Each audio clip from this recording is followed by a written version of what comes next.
Good morning students. बच्चों, कल हमने हिस्ट्री के चैप्टर सेकंड का एक टॉपिक पढ़ा था। चैप्टर का नाम था socialism in Europe and the Russian revolution, और हमने the age of social change ये वाला कल कंप्लीट किया था। आज हम कंप्लीट करेंगे लिबरल्स, रेडिकल्स एंड कंजर्वेटिव्स। तो ये तीन टर्म्स किन के बारे में है और इनका क्या अर्थ है, ये किन लोगों के लिए संदर्भित किए गए, हम इन टर्म्स के बारे में ऐतिहासिक दृष्टि से इन पर ध्यान अपना केंद्रित करें। तो आइए पढ़ते हैं। One of the group which looked to change society were the liberals. एक समूह था उदारवादी लोगों का जो समाज को बदलना चाहता था। Liberals wanted a nation which tolerated all the religions. Liberal चाहते थे कि एक इस प्रकार का राष्ट्र हो, एक राष्ट्र का ऐसा निर्माण किया जाए जिसमें सभी धर्मों का सम्मान हो।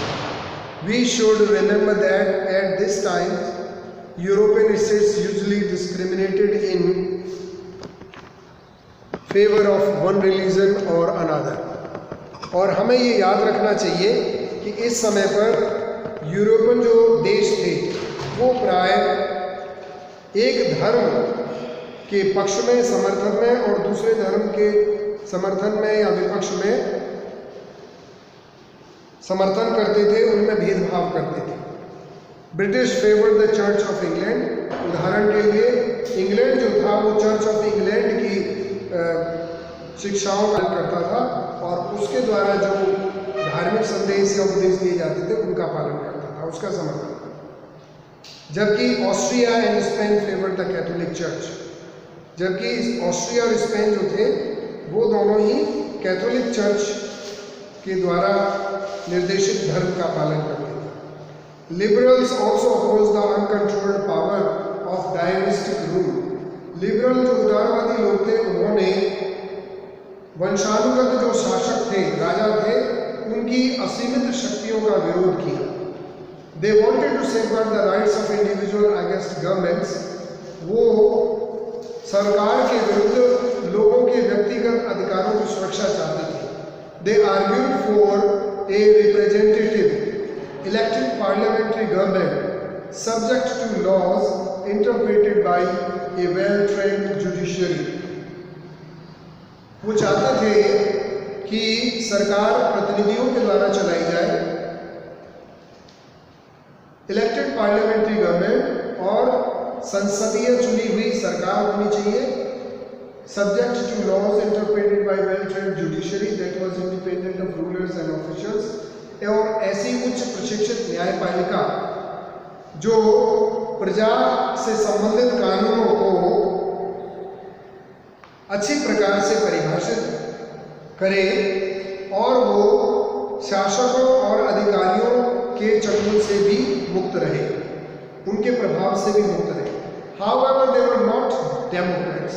इसके बावजूद वो लोग लोकतांत्रिक लोग नहीं थे। They did not believe in universal adult franchise, that is the right of every citizen to vote. और वो सभी लोगों के मत अधिकार देने के, नागरिकों के अधिकार का समर्थन नहीं करते थे। They felt men of property mainly should have the vote. उन्होंने महसूस किया था कि जिनके पास संपत्ति अधिक मात्रा में है वही लोग केवल वोट डालने का अधिकार नहीं प्राप्त हो। They also did not want the vote for women. और वो महिलाओं के द्वारा वोट डालने के भी पक्षधर नहीं थे। In contrast, इसके विपरीत radicals wanted a nation in which government was based on the majority of a country's population. इसके विपरीत उग्रवादी विचारधारा के जो लोग थे वो एक ऐसा राष्ट्र चाहते थे, ऐसा देश चाहते थे जिसमें गवर्नमेंट जो हो वो वहाँ की बहुमत जो जनसंख्या हो उसके आधार पर बनाई जाए। Many supported women's suffragette movement, और कई इनमें से कई लोगों ने महिलाओं के सफ्रागेट आंदोलन का समर्थन किया। Unlike liberals, they opposed the privileges of great land owners and wealthy factory owners. और उदारवादी लोगों की तरह उन्होंने बड़े जमींदारों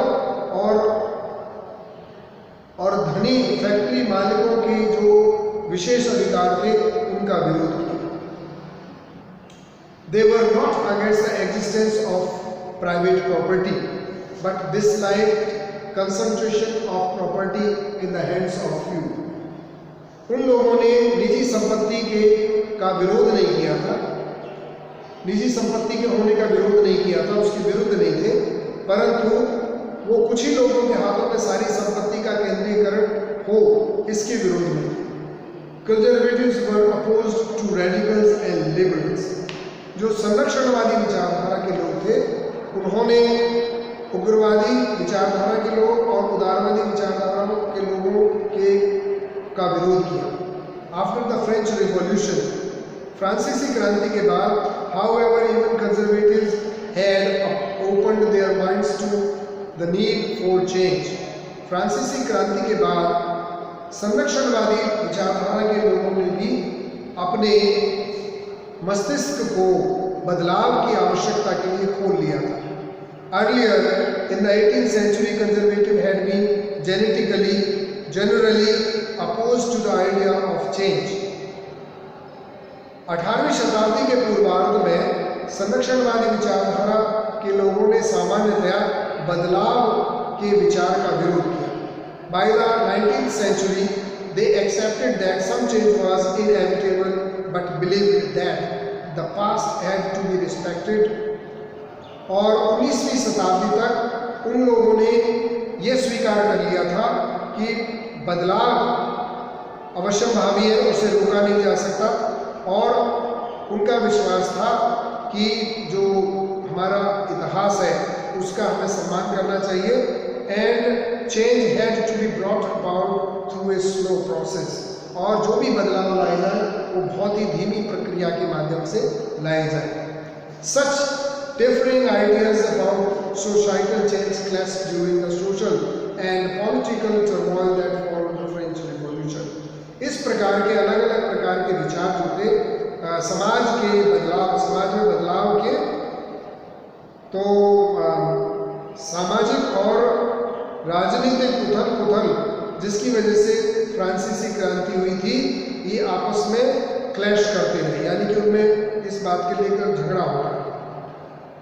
The various attempts at revolution and national transformation in the 19th century helped define both the limits and potential of these political tendencies.